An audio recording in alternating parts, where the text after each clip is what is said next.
How to log in into MetaTrader 5 account. Hello guys, this is Atticus and welcome back to another tutorial video.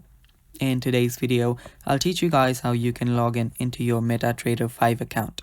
So without any further ado, let's dive right into it. The first step is, of course, make sure that you have installed MetaTrader 5. After you've done that, open the app up. Right after you open the app up, you'll get an option to open a demo account. You can tap on open a demo account to open up an account if you don't have one. If you already have an account, you can head over to your settings, and after you're on your settings, simply head over to trade account and then tap on the plus icon from here.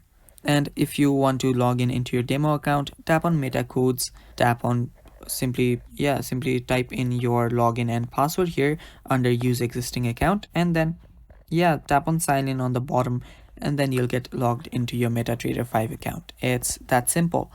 And that is basically all for the video, guys. Thanks for watching. Stay tuned for more, and bye bye.